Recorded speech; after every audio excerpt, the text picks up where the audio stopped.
यूपीएपी मुख्य परीक्षा का 2022 हम इस पेपर को कर रहे थे और थोड़े थोड़े पार्टों में मैंने इसको आपको कराया है। आज इसको हम फाइनल कर देंगे और इसमें हमारे 3 सेक्शन में पेपर हमारा डिवाइड था।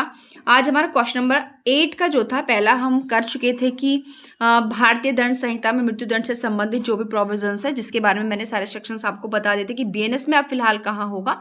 आज जो हमारा चलेगा, देखिए आज 8वें का बी चलेगा और यानी कि अभी 4 क्वेश्चन है, क्योंकि नोवा जो क्वेश्चन उसमें आपके कितने हैं, 3 यहाँ पर जो है दिए हुए हैं एबीसी करके। अभी आप देखेंगे 8वें क्वेश्चन में एक तो आईपीसी का था और दूसरा सीआरपीसी का था, ठीक है। अब यहाँ पर बी क्वेश्चन, जिसको अब अगर हम देखें कि बी एंड डबल एस के अकॉर्डिंग होगा, ये पूछ रहा है कि देखिए ये भी थोड़ा प्रैक्टिकल क्वेश्चन है कि क्या एक मुख्य न्यायिक मजिस्ट्रेट उस जिले के सत्र न्यायाधीश को किसी मामले की त्वरित सुनवाई के आवेदन को निपटाने के लिए अनुरोध कर सकता है। यहाँ पर ये कह रहे हैं कि सीजेएम जो सेशन कोर्ट होता है ना, उससे रिक्वेस्ट कर सकता है कि वो किसी मामले का निपटान करे। ऐसी स्थिति में क्या मुख्य न्यायिक मजिस्ट्रेट के पास आवेदन को निपटाने हेतु कोई पावर्स हैं? तो सबसे पहले तो देखिए यहाँ पर अगर हम सीजेएम की बात करें तो जो आपका सीजेएम होता है, चीफ जुडिशियल मजिस्ट्रेट, वो उस जिले का जो है आपराधिक जो आपका नीचे सेशन कोर्ट से नीचे वाला जो होता है हेड होता है, चीफ जुडिशियल मजिस्ट्रेट है, ठीक है। यानी कि सारे जो मोस्टली नीचे के वर्क होते हैं वो सारे सीजेएम के अंडर में होते हैं, सीजेएम के द्वारा ही सबको ट्रांसफर किए जाते हैं। जैसे कि अगर हम सेशन कोर्ट की बात करें तो जितने हमारे जो सेशन कोर्ट हैं वो बहुत सारे होते हैं, मेजर तो एक ही होगी, बाकी आपकी डीजे कोर्ट्स होती हैं उस जन क्षेत्र की डिस्ट्रिक्ट की पॉपुलेशन के अकॉर्डिंग बांट दी जाती है। क्योंकि हमने देखा है कि बहुत सारे केसेस जैसे कि आपके एसएसटी के हो गए, पोक्सो हो गए, रेप केसेस अलग हो गए, इस तरह के जो केसेस हैं वो सेशन कोर्ट के द्वारा ही सुने जाते हैं। तो स्पेशल जो हमारा मेन एक सेशन कोर्ट है वो तो सबको सुनेगी नहीं, तो इसलिए एडीजे कोर्ट आपकी बना दी गई है जो कि सेशन कोर्ट उन सबको मामले ट्रांसफर करता है। ऐसे जो बाकी अदर्स वाले मैटर्स होते हैं, ठीक है, उनको सीजेएम जो है बाकी सारे कोर्ट्स को जो है ट्रांसफर करता है। अब यहाँ लेकिन क्वेश्चन ये पूछा जा रहा है भाई कि क्या सीजेएम सेशन न्यायालय को मामलों की सुनवाई निपटाने के लिए अनुरोध कर सकता है? तो भाई बिल्कुल नहीं कर सकता, क्योंकि सीजेएम जो है वो सेशन कोर्ट से रिक्वेस्ट नहीं कर सकता है मामलों को निपटाने की। क्योंकि सेक्शन 13 क्या कह रहा है कि जो आपका मुख्य न्यायिक मजिस्ट्रेट है वो सेशन कोर्ट के अधीनस्थ होता है। लेकिन यहाँ एक काम जरूर है, सेक्शन 8 का अगर आप सब सेक्शन 5 पढ़ेंगे BNSS का, तो वो ये कह रहा है कि जब सेशन न्यायाधीश का पद रिक्त हो, अपर सेशन न्यायाधीश भी ना हो, तो ऐसी स्थिति में मामले का निपटान किया जाना जरूरी हो, तो ऐसी स्थिति में जो मुख्य न्यायिक मजिस्ट्रेट है वो उन मामलों को निपटा सकता है। यानी कि जो दूसरा वाला प्रोविजन आप देख रहे हैं, इसको आपको इसके अकॉर्डिंग आंसर देना है कि क्या ऐसी परिस्थिति में क्या मुख्य न्यायिक मजिस्ट्रेट के पास आवेदन को निपटाने हेतु कोई पावर्स है? तो बिल्कुल है, ठीक है, उसके पास पावर है। बट यहाँ पर अगर आप देखेंगे तो सीजेएम सेशन कोर्ट को किसी भी प्रकार का जो है रिक्वेस्ट नहीं कर सकता है मामले को त्वरित रूप से निपटाने की। अब हम नीचे यहाँ पर आते हैं क्वेश्चन नंबर 9 का। अगर हम ए देखें, ये बात करता है पैरोल और फरलो की। देखिए इसकी जानकारी आप लोग को वैसे भी होनी चाहिए। पैरोल या फरलो, ये दोनों चीज एक तो इनमें कॉमन है कि यह अपराधी को जो दोषित हो चुका है उसको न्यायालय से छोड़ने की 2 प्रक्रियाएं हैं। लेकिन क्यों छोड़ा जा रहा है? छोड़ना तो जमानत पर भी है, जमानत अलग होती है, लेकिन ये 2 चीजें क्या हैं, अलग हैं। पैरोल किसी विशेष अवसर पर दी जाती है, जैसे कि जो कैदी है, मानो उसके घर में कोई शादी हो, ठीक है, या फिर कोई व्यक्ति बहुत ज्यादा बीमार हो, या कोई भी ऐसा अपरिहार्य कारण हो कि जिसकी वजह से उसे अपने परिवार वालों से मिलना जरूरी है, तो ऐसी स्थिति में उसको पैरोल पर छोड़ा जाता है। और पैरोल पर छोड़े, मानो वो 10 दिन, जितने भी दिन पैरोल पर अगर रह रहा है, याद रखिएगा, वो उतनी ही सजा उसकी आगे को बढ़ा दी जाएगी। यानी कि पैरोल जो है उसका एक प्रकार का अधिकार नहीं है, बल्कि सर्कमस्टेंसेस है जिसमें उसे अपने परिवार में जाना जरूरी है। लेकिन यहाँ पर जो फरलो है, फरलो क्या है कि मतलब जब वो अपनी सजा भुगत रहा हो तो ऐसी ड्यूरेशन में उसे ये कि बिल्कुल भाई वो समाज से, सोसाइटी से बिल्कुल अलग ना हो जाए, वो उन लोगों से थोड़ा कनेक्ट रहे, उन लोगों से मिलता जुलता रहे, ताकि उसकी भावनात्मक चीजें बढ़े कि भाई काश अगर मैं ये ऑफेंस ना करता तो शायद मैं अपने समाज में इस तरीके से घुल मिलकर रहता। उसके मन में इस तरह की भावनाओं को बढ़ाने के लिए, क्योंकि व्यक्ति अगर बिल्कुल ही सेपरेट अलग हो जाएगा समाज से तो उसके दिमाग से जो एक सिंपैथी होती है वो हट जाएगी। लेकिन जब बीच बीच में उन लोगों से मिलता रहेगा तो उसके दिमाग में चीज़ें रहेंगी, भाई काश मैं अपने लोगों के साथ रहता, समाज में घुल मिल कर रहता, अपराध ना करता, तो हो सकता है आगे उसकी जो कैरेक्टर है उसमें सुधार की भावनाएं इम्प्रूव हो जाए। तो यहाँ पर फरलो जो होता है, फरलो उसका अधिकार है, और मानो अगर वो जितनी भी अवधि तक रहता है छूट में, देखिए फरलो के अकॉर्डिंग, तो वो आगे मतलब वो सजा में काउंट होगी छूट। पैरोल की तो नहीं होगी, लेकिन किसकी होगी, फरलो की मानी जाएगी। ठीक है, यहाँ पर अब हमारा आता है तलाशी वारंट और हाजिरी वारंट। दोनों में अंतर है। हाजिरी वारंट क्या है कि जब अभियुक्त को कोर्ट में उपस्थित होने के लिए वारंट इशू किया जाता है तो वो व्यक्ति को प्रेजेंट होने के लिए हो रहा है, तो वो क्या है, वो आपका क्या होगा, वो आपका जो है प्रोडक्शन वारंट होता है कि जब अभियुक्त को क्या करना हो, कोर्ट में हाजिर होने के लिए, बुलाने के लिए वारंट इशू करना हो। और तलाशी वारंट जो कि 96 के अंतर्गत दिया हुआ है, ये आपका कब मारा जाता है, जब कोई किसी जगह की तलाशी लेनी हो, सर्च करना हो, तो आपका क्या जारी किया जाएगा, सर्च वारंट जारी किया जाता है। ठीक है, तो मानो कहीं पर कोई पता चला कि किसी जगह पर कोई चौवी संपत्ति रखी हुई है, फिर कोई ऑब्सीन मटेरियल रखा हुआ है, इस तरह की जगहों की तलाशी वगैरह लेने के लिए। फिर हम आते हैं 9 का क्वेश्चन नंबर जो हमारा लास्ट का है सी। अब ये क्या कहता है भाई, अब इसमें दिया हुआ है, अब ये देखिए एक प्रश्न आया है आपका रेगुलेशन का, एक प्रश्न, और ये प्रश्न यहाँ पर लगभग तीसरी से चौथी बार आया है। ऐसा नहीं कि पहली बार रिपीटेड है, कम से कम तीसरी से चौथी बार ये प्रश्न आपका यहाँ पर आ चुका है, अब से पहले भी कि किसी पुलिस की गिरफ्तारी के बाद, ये रेगुलेशन के अंतर्गत पूछ रहे हैं कि व्यक्ति की गिरफ्तारी के बाद उत्तर प्रदेश पुलिस रेगुलेशन के अंतर्गत क्या प्रक्रिया अपनाई जाती है।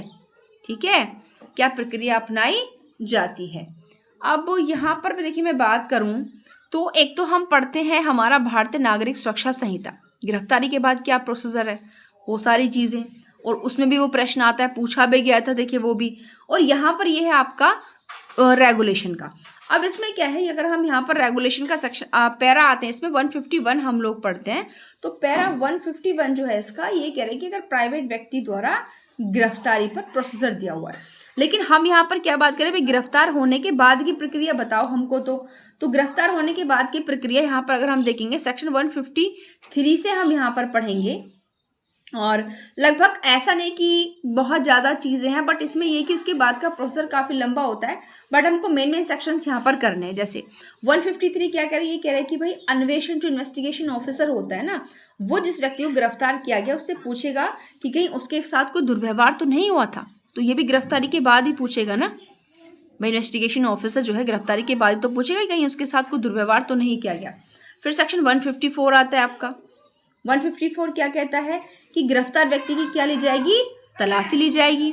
क्या ली जाएगी, गिरफ्तार व्यक्ति की तलाशी ली जाएगी भाई। ठीक है, ये कौन सा सेक्शन आ रहा है हमारा, 154, तो ये भी गिरफ्तारी के बाद का प्रोसीजर आ जाता है। फिर आता है हमारा 155।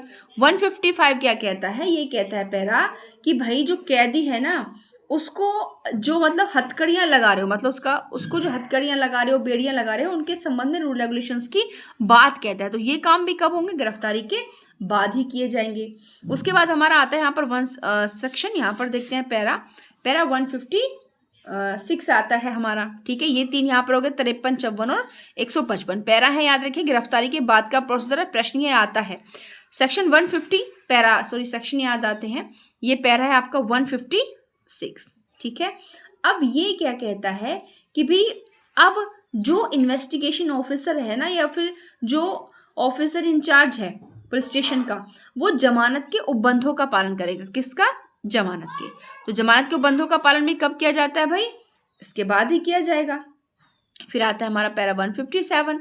157 क्या कह रहा है कि जो कैदी होते हैं उनको जब वो न्यायालय में लाए जाएंगे, जब हियरिंग चल रही है ले जाए जाएंगे, तो फिर जो थाने का भारसाधक अधिकारी उसकी क्या रेस्पॉन्सिबिलिटीज बनती हैं, ये सारी चीज़ें। ठीक है, बाकी 159 अगर हम यहाँ पर देखें, 159 कहता है कि भाई जो आपके कैदी होते हैं उनके स्वास्थ्य का भी तो ध्यान रखा जाएगा, तो ये भी अरेस्टिंग के बाद का प्रोसीजर होता है। ठीक है, 160 कह रहे हैं कि आप उन्हें जो है कब तक जो है हवालात में रख सकते हो, कितना टाइम है, तो ये 160 कहता है। ये सारी चीज़ें जो आपकी अप्लाई होती हैं, किसके बाद अप्लाई हो रही, गिरफ्तारी के बाद ही अप्लाई होती हैं। ठीक है, और बाकी आप इतना ही इसको कर सकते हैं। तो यहाँ पर ये 2022 वाला पूरा पेपर हमारा कंप्लीट हो गया। अगर हम यहाँ पर एनालिसिस करें पूरा का पूरा कि कहाँ कहाँ से हमारा बना है, तो देखिए पहला जो हमारा खंड एक में जो हमारे 2 प्रश्न थे, ठीक है, ये कितने प्रश्न थे, देखिए 2 प्रॉब्लम्स थी और ये पहली प्रॉब्लम बिल्कुल प्रैक्टिकली थी, प्रॉब्लम पर हमारे समाज में जो समस्याएं उत्पन्न होती है उन पर थी। दूसरा हमारा बीएनएस के सेक्शन 318 से थी छल से संबंधित, तो बीएनएस का 318 वाला पोर्शन आपको वहां से छल कूटरचना वगैरह वाला तैयार करना है। यहाँ पर मैं बात कर रही हूँ आप लोगों से जो है 2026 वाले मेंस की, तो आपको जो कूट रचना और छल वाला पोर्शन आता है वहां से इलस्ट्रेशन अच्छे से तैयार करने, ध्यान से सुनिएगा मेरी बात। फिर हमारा यहाँ से आता है ये वाला, ये भी आपका जो है बीएनएस का प्रश्न था, सेक्शन 72 से है कि महिला की जो पहचान। अब मैं यहाँ पर अगर बात करूँ तो ये जो आपका चैप्टर 5 प्रेजेंट में है, महिलाओं से संबंधित ऑफेंसेस पूरा तैयार करना है, क्योंकि यहाँ पर देखिए ये भी महिलाओं से संबंधित ऑफेंस की आपसे बात की है, महिला की लज्जा भंग भी ऑफेंस से ही आपका वहीं से आया है। और ये वाला आप 3 देखेंगे, 3 प्रश्न एक ही पोर्शन से रखे हुए हैं, ठीक है। इस तरह की लज्जा का अनादर करना, ठीक है। ये दृश्यरति का वाला हो गया 77 से, कि मतलब जहाँ पर वो कपड़े बदलती हैं शॉपिंग मॉल के अंदर, वहाँ पर जो है कैमरा लगाना। और ये आप ये वाला देखेंगे, ये भी 72 से है, तो ये उसी से आपके 3 प्रश्न रखे हुए यहाँ पर आपको मिल रहे हैं, ओके। और उसके बाद ये जो आप देख रहे हैं ये अबैटमेंट से संबंध आपका आ जाता है चैप्टर 5 में, जो आपका आएगा यहाँ पर, ठीक है। चैप्टर 4 में जो आएगा, चैप्टर 4 में बीएनएस में आएगा अबैटमेंट। तो अबैटमेंट के लगभग आपको 2-3 करना है, जैसे कि 40, देखिए 45 भी करना है, 46, ये तो थ्योरिकल पूछे जाते हैं दोनों। अब 46 में बहुत सारे स्पष्टीकरण है, 5 स्पष्टीकरण है, उनको अच्छे से पढ़ें और उनके जो अंदर के दृष्टांत हैं उनको पढ़ें। और सेक्शन 152, 53, 54 इनके अंदर जो इलस्ट्रेशन है इनको भाई ध्यान से पढ़ें। मैं पहले ही कह रही हूँ कि मोस्टली एक बात याद रखिएगा कि आपके जो बीएनएस और बीएसए में जो दृष्टांत है ना, उनको तो आप ना ही छोड़े तो ही आपके लिए बेटर होगा, क्योंकि अब ज़्यादा आप इसमें एक चीज़ देख रहे होंगे कि इतना ही तो थ्योरिकल है और इतना ही इसमें आपका जो है मानो प्रॉब्लम पर बेस्ड क्वेश्चन है, ठीक है। तो यहाँ पर आप देख रहे होंगे। और यहाँ पर देखिए ये दुष्प्रेरण वाला, आप देखो दुष्प्रेरण वाले भी 2 आ गए हैं की पोर्शन से। यहाँ पर ये भी अबैटमेंट वाला, ये वाला जो आपने देखा होगा बच्ची को उकसा था, और यहाँ पे आप देखेंगे ये भी दुष्प्रेरण वाला पूछ लिया गया है। तो ये प्रश्न जो है आपके यहाँ पर किससे हैं, और यहाँ पर एक प्रश्न आपका जो मृत्युदंड से संबंधित पूछा है, ये आपके किससे आ गए हैं, बीएनएस से आ चुके हैं, ठीक है। और यहाँ पर अगर हम बात करें कि भाई हमारा सीआरपीसी बीएनएस से क्या है, तो 187 पूछा गया है आपका मोस्टली, ये भी उसी के रिगार्डिंग है। देखिए ये भी 187 की रिगार्डिंग आपसे पूछा गया, तो अब आप समझ गए कि वही 187 हमको बहुत बेहतरीन तरीके से तैयार करना है। और 187 के आपका चैप्टर 13 में जो भी चीज़ें आपके मेंस के पॉइंट ऑफ व्यू से हैं वो सारी आपको तैयार करनी चाहिए। उसके अलावा यहाँ पर ये भगोड़ा वाला, ये भी आपका 84 स्टार्टिंग के पोर्शन से आ गया है। इसके आप जो अलग अब दूसरे प्रश्न बनते हैं वो आप यहाँ से तैयार करें, ओके। यहाँ पर 2 प्रश्न बिल्कुल प्रैक्टिकल पूछे गए हैं, एक ये वाला और एक पीछे जो अभी पूछा था, जो भी मैंने अभी जिसकी आपको बात की, ये बिना वारंट के कब गिरफ्तार किया जा सकता है। और यहाँ पर ये आरोप वगैरह वाला, यहाँ पर ये सी वाले पोर्शन में जो है आपके पूरे के पूरे थ्योरिकल प्रश्न जो है पूरा यहाँ से पूछा गया है। पेपर बहुत लेंथी है, 5 क्वेश्चन करने थे, 9 क्वेश्चन दिए हुए हैं, और एक में आपने देखा होगा एक में ही 2-2, 3-3 प्रश्न जो है शामिल हो रखे हैं, ओके। तो भाई इस तरीके से आप अपनी तैयारी बहुत बेहतरीन तरीके से कीजिएगा। और फिलहाल वैसे एक पीआईएल डली हुई है माइग्रेशन को लेकर यूपी एपीओ में, पर इस तरह की चीज़ों से आप अपना माइंड डिस्ट्रैक्ट ना करें। आपकी रणनीति प्रिपरेशन जिस स्टेज पर चल रही है उसी हिसाब से अपनी रणनीति चलाए जाएं, ठीक है। ये आपका 2022 का क्रिमिनल और प्रोसीजर रेगुलेशन का कंप्लीट हो चुका है। अब हम नया लेकर आएंगे आपके लिए 2022 बीएसए का पेपर, क्योंकि अकेला 100 नंबर का आता है। तो आज के लिए इतना ही, मिलते हैं नेक्स्ट वीडियो में। Thank you.